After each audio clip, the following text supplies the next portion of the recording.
Hello बच्चों, welcome to this session. कैसे हैं आप सभी लोग। आज का ये जो सेशन होने वाला है बच्चों, ये उन सभी के लिए इम्पॉर्टेंट है जो आईटीईपी में एडमिशन ले चुके हैं या सपना देख रहे हैं कि हम लोग आईटीईपी 4 ईयर बीएड में आने वाले साल में एडमिशन लेंगे। तो वीडियो को आपको ध्यान से देखना है, पूरा देखना है। इस वीडियो में मैं आपके साथ शेयर करूंगी उन इंस्टीट्यूट्स के नाम जो प्लेसमेंट फॉर श्योर देते हैं, है ना। प्लस फिर हम लोग ये भी बात करेंगे कि बाय चांस अगर आपका प्लेसमेंट नहीं हो पाता है ना, तो आपके क्या स्टेप्स होने चाहिए फ्यूचर में। तो दोनों ही चीज़ें आपके लिए इम्पॉर्टेंट है, ध्यान से सुनना है और पेरेंट्स के को भी सुनाना है, ठीक है, ताकि आप लोग मिल करके डिसीजन ले पाएँ कि आपको फ्यूचर में किस इंस्टीट्यूट में एडमिशन लेना है, और अगर कहीं एडमिशन ले चुके हैं तो अब आगे की स्टेप्स आपके लिए क्या होगी। ठीक है, तो चलिए स्टार्ट करते हैं। सबसे पहली चीज़ शॉर्ट में आपको मैं ये बता देती हूँ कि व्हाट इज़ प्लेसमेंट। देखिए बच्चों, आप किसी भी इंस्टीट्यूट में जब पढ़ने जाते हैं तो वो इंस्टीट्यूट आपको ये फैसिलिटी देता है कि भाई आपको अपना रेज्यूम लेकर के जगह जगह जॉब मांगने जाने की ज़रूरत नहीं है ना। वो इंस्टीट्यूट कंपनीज को या हमारे केस में कह लें कि स्कूल्स को इंस्टीट्यूट में लाता है और आपको ये मौका देता है कि आप डायरेक्टली इंटरव्यू में अपीयर हों, अपना टैलेंट शो करें और जॉब ले लें। ठीक है, सो प्लेसमेंट की जो फैसिलिटी है वो हर एक इंस्टीट्यूट प्रोवाइड नहीं करती है। बहुत कुछ खास फेमस इंस्टीट्यूट प्लेसमेंट देते हैं। एंड फाइनल आपकी जो जॉब है, फाइनल प्लेसमेंट, ये आपकी स्किल्स पर, आपके टैलेंट पर डिपेंड करता है। कॉलेज या इंस्टीट्यूट का काम तो ये है कि सिर्फ रिक्रूटर को आपके सामने ले आए। अब उन्होंने रिक्रूटर और आपको आमने सामने कर दिया, आप अपना टैलेंट उन्हें शो करें, आप अच्छे लगेंगे, आपका टैलेंट अच्छा लगेगा, वो आपको ले करके जाएंगे। So final thing depends on you and your skills. But इतनी तो अपॉर्चुनिटी मिले कि भाई हमें जगह जगह धक्के ना खाने पड़े, हमें अपना रिज्यूम ले करके जाना ना पड़े। आपके सामने एक रिक्रूटर है, अपना टैलेंट शो करो और जॉब ले लो। ठीक है, तो ये फैसिलिटी कौन कौन से इंस्टीट्यूट देते हैं in respect this ITEP course, या फिर जितने भी बीएड कोर्सेज अभी भी चल रहे हैं। अभी 2 ईयर बीएड चल रहा है, 4 ईयर आईटीईपी आ गया है, तो वो कौन से इंस्टीट्यूट हैं। सो सबसे पहले जो इस लिस्ट में आते हैं बच्चों, वो है आरआईज, है ना, रीजनल इंस्टीट्यूट ऑफ एजुकेशन। आज से ये प्लेसमेंट नहीं दे रहे हैं, ये सालों पहले से प्लेसमेंट देते आ रहे हैं। ओके, सो मैं आपको वेबसाइट भी दिखाती हूँ। आरआई की वेबसाइट पर आपको दिखेगा प्रॉपरली कि कहाँ कहाँ उन्होंने प्लेसमेंट किया है, कितने बच्चों को प्लेसमेंट दिया है।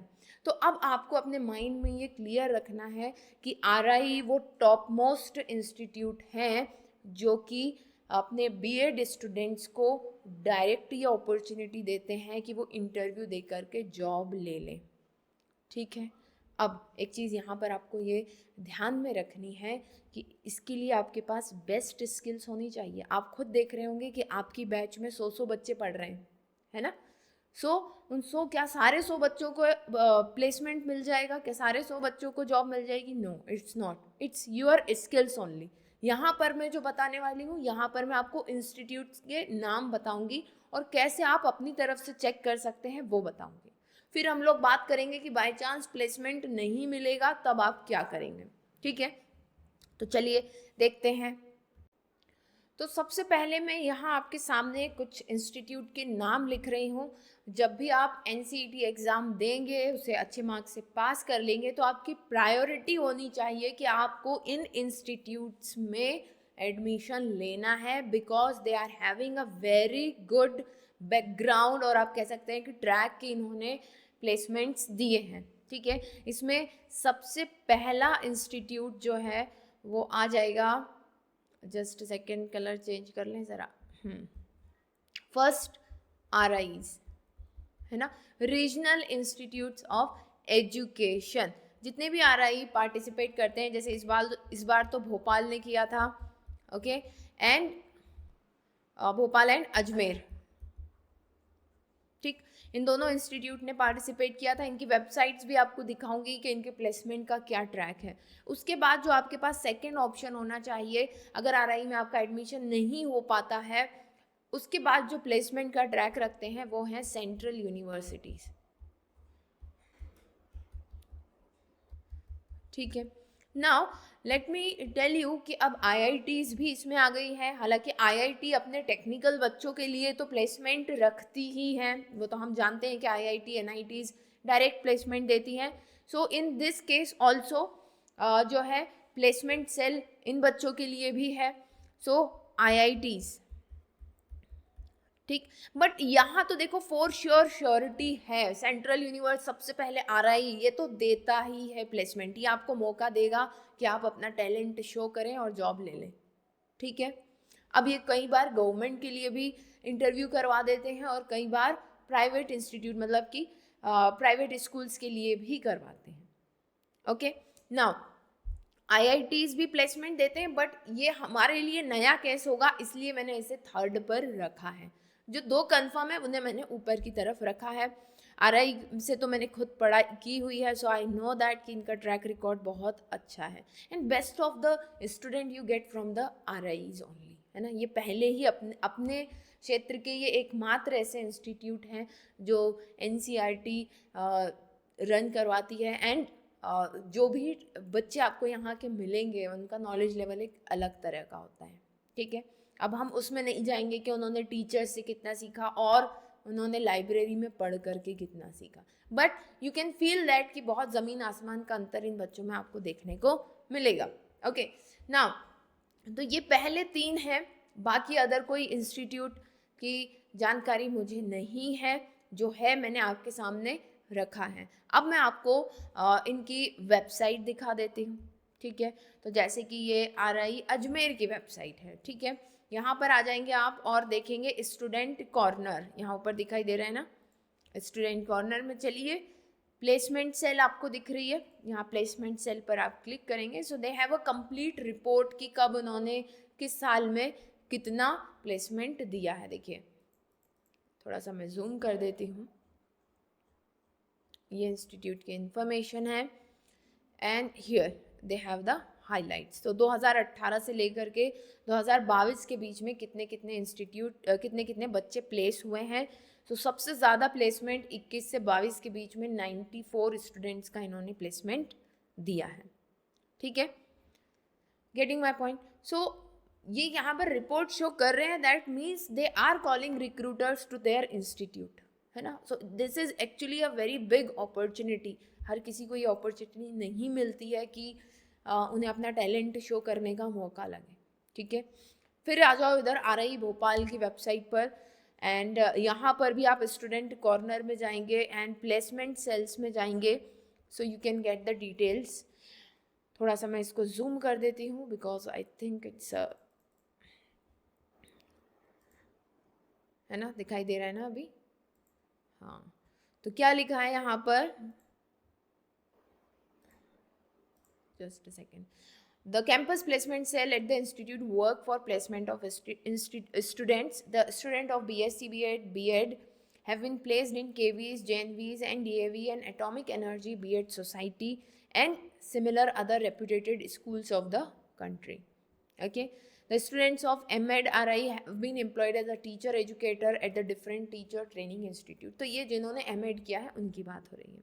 And many students of BSc, B.Ed, BA, B.Ed have been selected as TGTs in private residential schools. So mostly जो इसमें आते हैं private residential schools ज़्यादा आते हैं, तो वो डायरेक्टली टीचर को लेकर के जाते हैं वहीं रेसिडेंशियल स्कूल, टीचर को वहीं रहना है और टीचिंग करना है, जैसे हॉस्टल में रहते हैं ना, सेम लाइक दैट। ठीक है, तो ये ऐसे स्कूल्स आते हैं मोस्टली जो कि रेसिडेंशियल होते हैं, बच्चे वहीं रहते हैं, हॉस्टल होते हैं उनके और वहीं पढ़ते हैं। ठीक है, now moving to the next, फिर मैं आपको सेंट्रल यूनिवर्सिटी की वेबसाइट की तरफ लेकर के जाती हूँ। Hari Singh Gour university, I think it's visible, yes. तो यहाँ पर भी आपको प्लेसमेंट सेल्स देखने को मिल जाएगा। ठीक है, placement cell, clicked on it. क्योंकि मेरे काफ़ी फ्रेंड्स, देखो मैंने तो आरआई से पढ़ाई की है, मेरे काफ़ी फ्रेंड्स ने जो है हरि सिंह गौर से पढ़ाई की है। सो उनका फीडबैक मेरे पास है, वहाँ पर से भी बढ़िया प्लेसमेंट होता है. So what feedback I am having I am giving you. ठीक. अब ऐसे ही जितनी सेंट्रल यूनिवर्सिटीज़ हैं, क्योंकि उनके जो पॉलिसीज़ है ना उसमें ये चीज़ें आती हैं. ये ऐसे ही नहीं कि कोई दे रहा है कोई नहीं दे रहा है. नो, सेंट्रल यूनिवर्सिटी को जो सेंट्रल यूनिवर्सिटी का दर्जा मिलता है वो इन सभी पैरामीटर्स पर मिलता है. इस बात को आप समझिए, है ना. किसी को ऐसे ही सेंट्रल यूनिवर्सिटी नहीं कह दिया जाता है, या किसी को ऐसे ही ऑटोनोमस नहीं कह दिया जाता है. कितने बच्चे इनरोल हुए, क्या उनका रिजल्ट रहा, कितने बच्चे प्लेस हुए, इन सारी चीज़ों की रिपोर्ट देखी जाती है साल दर साल, और फिर उनका ये स्टेटस बनाए रखा जाता है या स्टेटस दिया जाता है. ठीक है. सो जैसा मैंने आपको कहा, आपको ये चीज़ ध्यान में रखनी है कि आपको इन 3 इंस्टीट्यूट में एडमिशन लेने की कोशिश करनी है टू गेट द प्लेसमेंट.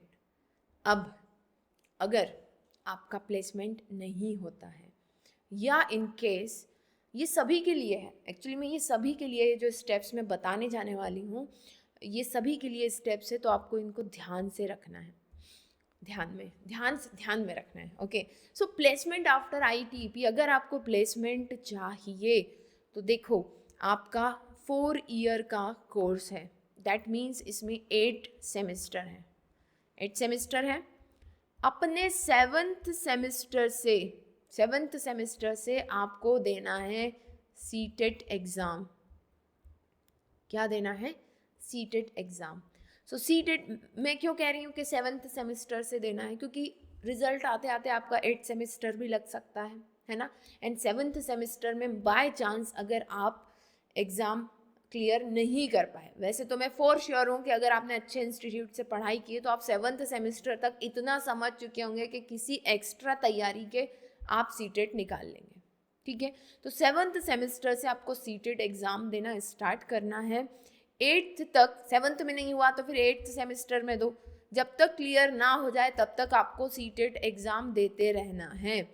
आपका पहला एम होना चाहिए, your first aim should be to crack CTET exam. Just a second. To clear CTET exam. ठीक है. सबसे पहला आपका ये एम होना चाहिए कि भाई मुझे सीटेट एग्ज़ाम निकालना है. बिकॉज अगर आपका प्लेसमेंट नहीं हुआ है या हो भी गया है तो आफ्टर योर डिग्री, आपकी डिग्री कंप्लीट होने के बाद रिक्रूटर आपसे बोलेगा कि सीट, अगर जॉब कंटिन्यू करनी है तो बेटा सीटेट का सर्टिफिकेट लाओ, क्योंकि that is a primary requirement, है ना, किसी भी प्राइवेट या गवर्नमेंट इंस्टीट्यूट में रिक्रूट होने के लिए. ठीक है. सीटेट आपके पास होना चाहिए. सो सीटेट आपको क्लियर करना है. अब प्लेसमेंट हो गया तो बहुत बढ़िया बात है. नहीं हुआ तो अपनी बीएड, है ना, 4 ईयर बीएड प्लस सीटेट की डिग्री ले करके आपको क्या करना है? अप्लाई करना है, स्टार्ट करना है. Apply in schools. ठीक है. और देखो एक चीज़ और है ना, जब हम पहली बार जॉब के लिए जाते हैं ना तो अपनी शर्तों पर जॉब नहीं मिलती है. ठीक है. रिक्रूटर की शर्तों पर जॉब मिलती है. तो पहली चीज़ आपके माइंड में ये होनी चाहिए कि फ्रेशर का टैग तोड़ना है. क्या करना है? फ्रेशर का टैग तोड़ना है. सो जो वो सैलरी बोले, है ना, उस पर आप एग्री हो जाइए. अगर अच्छा इंस्टीट्यूट है, आपको आपकी प्रोफाइल को अगर वो स्ट्रॉन्ग बना देगा, अच्छा इंस्टीट्यूट है, तो आप जो भी सैलरी बोली जा रही है उस पर काम कर लो फॉर 1 ईयर, है ना. 1 ईयर के लिए आप जॉब कर लीजिए. जो भी कंडीशन है, जो भी सैलरी है उसके ऊपर, just to break fresher tag. Fresher का टैग हटाना बहुत ज़रूरी है, क्योंकि फ्रेशर्स को सब लाइटली ले लेते हैं. ओके. एंड ये प्रॉब्लम आती ही आती है जब तक आप 1-2 साल काम ना कर लो. So this should be your plan after this ITEP. ठीक है. सो आई होप कि ये सेशन आपको हेल्प करेगा. ओके. एंड अगर इसके अलावा कोई भी आपके मन में डाउट है, so you can connect on WhatsApp or on Instagram. I will definitely help you. Okay, so thank you so much. Bye bye. Take care.